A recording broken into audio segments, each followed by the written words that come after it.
Assalamualaikum warahmatullahi wabarakatuh. Salam sejahtera, Om Swastiastu, Namo Buddhaya, salam kebajikan. Ibu dan Bapak yang berbahagia, selamat bertemu kembali dengan saya, Bowo Irianto, Widyaiswara BPSDM Provinsi DKI Jakarta. Semoga senantiasa bersemangat dan selalu sehat. Pada kesempatan kali ini kita akan membahas mata pelatihan kepemimpinan transformasional, pelatihan kepemimpinan administrator, dengan materi pokok 2, konsep dasar coaching dan mentoring.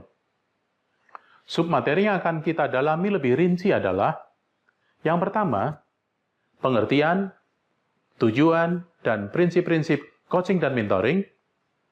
Yang kedua, peran dan karakteristik coach dan mentor. Dan yang ketiga, teknik-teknik coaching dan mentoring. Indikator keberhasilan dari pembelajaran materi pokok 2 ini adalah setelah mempelajari konsep dasar coaching dan mentoring, Ibu dan Bapak diharapkan dapat menguraikan kembali konsep dasar coaching dan mentoring sesuai dengan kaidah-kaidah coaching dan mentoring. Selanjutnya, kita memasuki submateri 2, peran dan karakteristik coach dan mentor. Yang pertama, peran dan karakteristik coach. Menurut Thorne, peran coach dalam pelaksanaan kegiatan coaching dengan coachee adalah sebagai berikut. Pertama, mengembangkan lingkungan kerja yang positif. Kedua, mengajukan pertanyaan untuk analisis. Pertanyaan yang diajukan adalah pertanyaan terbuka, sehingga memungkinkan coachee untuk mengembangkan ide-ide kreatifnya. Ketiga, fokus kepada kebutuhan individu. Yang keempat, memberikan stimulan pada coachee sehingga lebih terbuka dalam mengembangkan ide kreatifnya.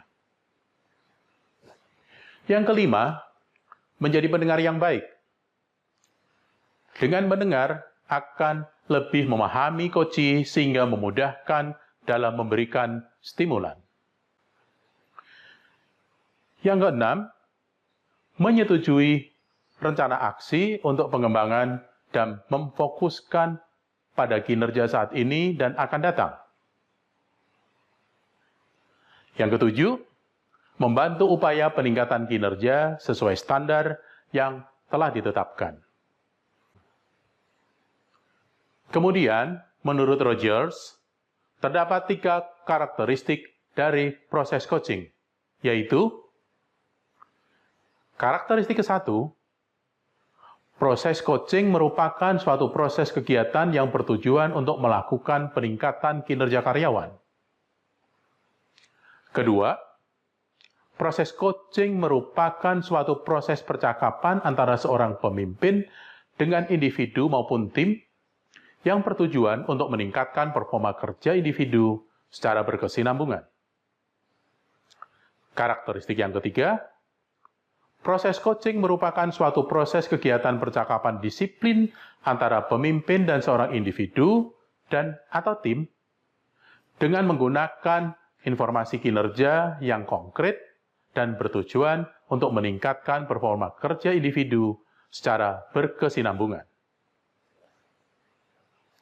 Sedangkan karakteristik coach yang efektif menurut Thorne adalah sebagai berikut. Dipercaya dan dihargai, dan perilakunya dapat dijadikan contoh. Mempunyai pengalaman yang relevan dengan berbagai nilai tambah. Mempunyai keterampilan yang baik, memberikan dukungan dan semangat. Berikutnya, menyediakan waktu untuk mendengarkan, mempersilahkan setiap orang untuk menjadi dirinya sendiri. Selanjutnya, mempunyai rasa percaya diri yang kuat, fokus pada tujuan akhir, dan bertanggung jawab terhadap hasil yang diperoleh. Ibu dan Bapak sekalian, kalau yang baru saja kita bahas adalah peran dan karakteristik coach, berikut ini adalah peran dan karakteristik mentor. Berdasarkan panduan coaching dan mentoring Ditlab-PIM 3 dan 4, beberapa peran fasilitator sebagai mentor di pelatihan kepemimpinan pengawas sebagai berikut. Pertama, bertindak sebagai pembimbing peserta dengan sikap profesional. Memberikan dukungan penuh kepada peserta diklat dalam mempersiapkan rancangan proyek perubahan yang akan diimplementasikan. Memberikan persetujuan atas proposal proyek perubahan yang diajukan oleh peserta. Kemudian, memberikan arahan kepada peserta dalam merumuskan atau mengidentifikasi permasalahan krusial organisasi yang memerlukan terapi melalui proyek perubahan. Berikutnya, membimbing peserta dalam mengatasi kendala yang muncul selama proses implementasi. Selanjutnya, membantu peserta dalam memetakan agenda proyek yang akan dilaksanakan dan rencana jadwal pertemuan yang akan dilaksanakan. Kemudian, menjelaskan kontrak penyelesaian tugas kepada peserta diklat. Berikutnya, memantau perkembangan proyek perubahannya yang dapat dilakukan dengan meminta progress report setiap minggunya. Selanjutnya, memantau capaian peserta sesuai dengan milestones yang telah ditetapkan oleh peserta. Ada lagi, yaitu memberikan dukungan kepada peserta dalam mendayagunakan seluruh potensi sumber daya yang diperlukan dalam melakukan implementasi proyek perubahan. Terus, memberikan inspirasi bagi peserta diklat dalam melakukan inovasi-inovasi yang diperlukan, dan mendukung secara moral dan akademis saat peserta menyajikan gagasan inovasinya dan saat menyajikan laporan laboratorium kepemimpinan peserta.